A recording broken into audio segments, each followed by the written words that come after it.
On a Trump, il est pas content là. Oh, il est pas content, il a dit à Musk, tu devrais rentrer chez toi. En Afrique. C'est pas une blague, c'est pour de vrai. Oh la vache. Non mais je vous jure, ce monde devient fou. Il devrait rentrer chez lui en Afrique du Sud. Trump répond brutalement à Musk, qui veut faire campagne contre lui avec son parti de l'Amérique.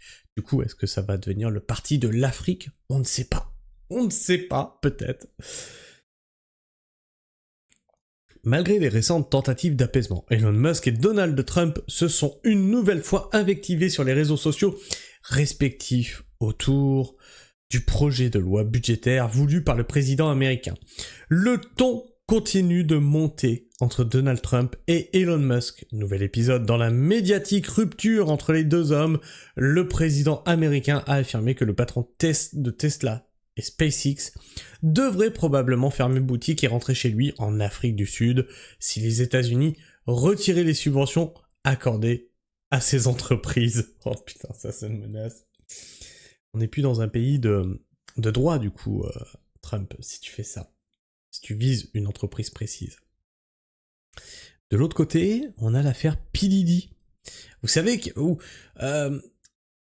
qui suit l'affaire Epstein, tout ça, où on voit que y a le président Trump qui est en photo avec des jeunes filles, je vais pas dire femmes, parce qu'à mon avis, ce ne sont pas des femmes, on voit bien sur les photos que ce ne sont pas des femmes. Et puis Diddy a été pas condamné. Il a dit non, prostitution, non, il fait pas non. Il transporte des filles en raison de leur prostitution, mais il les prostitue pas. Ok, d'accord. Les tensions semblaient pourtant s'être apaisées ces dernières semaines entre Donald Trump et Elon Musk. Ce dernier ayant notamment estimé être allé trop loin dans ses critiques envers la Maison-Blanche. Elon Musk ne cache pas sa colère contre le projet de la nouvelle loi budgétaire de Donald Trump, que le président américain surnomme la grande et belle loi. Putain. C'est ma loi, elle va être grande et belle. Qui prévoit entre autres une suppression des crédits accordés en faveur des véhicules électriques sur lesquels Tesla règne aux États-Unis, le bâtard. Ah ouais? Tu veux plus me soutenir? Je vais faire la grande et belle loi. J'enlève les subventions sur les véhicules électriques. En même temps, est-ce que c'est pas un mal pour un bien? Pourquoi on subventionnerait l'électrique alors qu'on ne subventionne pas le thermique? En raison de quoi on dérègle le marché? C'est comme en agriculture. Pourquoi tu subventionnes le bio et pas le non-bio? Peut-être parce que, comme dans les voitures, l'autre n'est pas rentable en fait. C'est pour ça que tu subventionnes. Donc on est en train de subventionner un marché qui ne marche pas. Et après on te dira, il faut laisser les marchés faire. Bien sûr, ça va s'équilibrer tout seul. Et ils sont constamment en train de les dérégler à grands coups de subventions et d'argent public. Il est évident, avec les dépenses insensées, que de ce projet de loi qui augmente le plafond de la dette d'un montant record de 5 000 milliards de dollars, oh ça va, ils en ont 2 000 de plus que nous vivons dans un pays à parti unique, le parti du gros cochon, a partagé sur X l'homme d'affaires. Il a par ailleurs qualifié dans la nuit la grande et belle loi de Donald Trump de projet de loi sur l'esclavage de la dette. Le projet de loi budgétaire compte notamment accélérer le retrait d'une mesure permettant d'obtenir 7 500 $ de crédit d'impôt pour l'achat d'un véhicule électrique neuf et 4 000 $ pour un véhicule électrique d'occasion. Ils perdront leur primaire, chaque membre du Congrès qui a fait campagne pour réduire les dépenses publiques et qui a ensuite immédiatement voté pour la grande augmentation de la dette et de l'histoire devrait baisser la tête de honte, a encore fulminé le multimilliardaire sur son réseau social X, ex-Twitter. Et ils perdront leur primaire l'année prochaine, même si c'est la dernière chose que je fais sur cette terre, a-t-il menacé. Ah oui, là il est rentré en conflit direct avec Donald. Hein. Dans un autre message, Elon Musk assure qu'il formera le lendemain un nouveau parti politique baptisé le Parti de l'Amérique.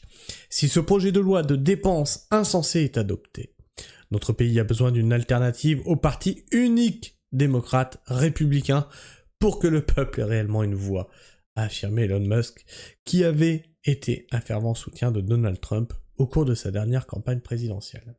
Alors, là c'est intéressant. On voit qu'en France, on a de multiples partis. De plus en plus, ils veulent tendre vers 3 partis. Regardez comment ça se passe, en général, ça tourne autour de 3 partis. Gauche, droite, centre. En gros, c'est ça. Et moi, ce que j'avais déjà dit, c'est qu'on allait arriver à un truc à l'américaine. Gauchiste, droitard. Point. Tu vois, 2 camps qui s'affrontent.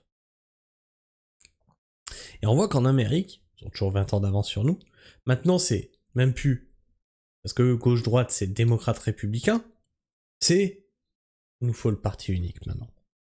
Non, mais ça va, les divisions, machin et tout. Un président. Un empereur, s'il vous plaît. Qui les représentera tous. Un anneau pour les diriger tous. Donald Trump lui a répondu quelques heures plus tard sur son propre réseau social, Truth Social, menaçant de retirer les subventions étatiques aux entreprises d'Elon Musk. Ce dernier savait bien, avant de me soutenir si fermement pour la présidence, que j'étais fortement opposé à lever, donc les véhicules électriques. Lever mandate. Un cadre non contraignant de transition vers les véhicules électriques qui prévoit une cible de 50% de véhicules électriques vendus aux États-Unis en 2030. Tiens, eux aussi ils ont cette date-là, ils ne sont pas soumis à l'Union européenne. Objectif 2030, véhicules électriques. Intéressant. Mise en place sous Joe Biden. Les voitures électriques, c'est bien, mais personne ne devrait être obligé d'en posséder une, a-t-il poursuivi. Je suis assez d'accord avec Trump. Elon Musk pourrait recevoir plus de subventions que n'importe quel être humain dans l'histoire et de loin. Sans ces subventions, Elon devrait probablement fermer boutique et rentrer chez lui en Afrique du Sud, a affirmé Donald Trump. Fusées, voitures et satellites. Plus de lancements de fusées, de satellites ou de production de voitures électriques et notre pays économiserait une fortune. Ah oui, plus du tout quoi, pas plus dans le sens plus, encore plus. A continué le président américain. Peut-être devrions-nous demander à Doge de bien examiner cela. Des grosses sommes à économiser, a-t-il conclu dans une allusion à la commission pour l'efficacité gouvernementale. Doge, l'agence spécialement créée par le duo Trump-Musk. Alors c'est assez rigolo que ça a été créé par Trump et Musk et que ça se retourne maintenant contre un de ses créateurs.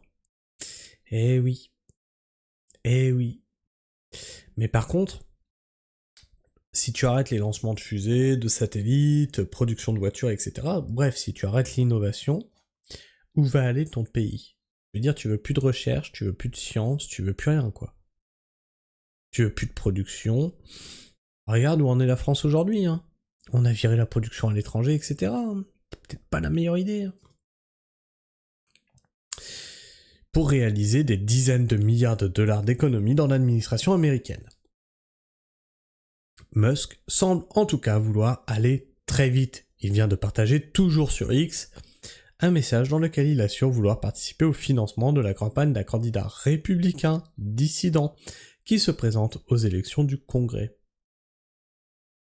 Bref, ça chauffe pas mal aux États-Unis dans le couple Trump-Musk. Et toi, qu'est-ce que tu penses de tout ça? N'hésite pas à m'en faire part dans l'espace commentaire, à me partager ton avis et ton opinion, à t'abonner si tu es encore là en fin de vidéo, c'est très bien si tu es encore là en fin de vidéo, je te félicite, et à partager cette vidéo pour montrer que au pays de l'oncle Sam, c'est pas si calme, hein. Bien sûr, tu peux liker cette vidéo, lui permettra d'être plus présente dans les algorithmes de YouTube, mais surtout moi, ça me soutient, ça m'encourage à continuer le travail d'information que je fais pour vous sur cette chaîne. Sur ce, moi, je vous fais les bises, prenez soin du sol, et restez pragmatiques. Ciao.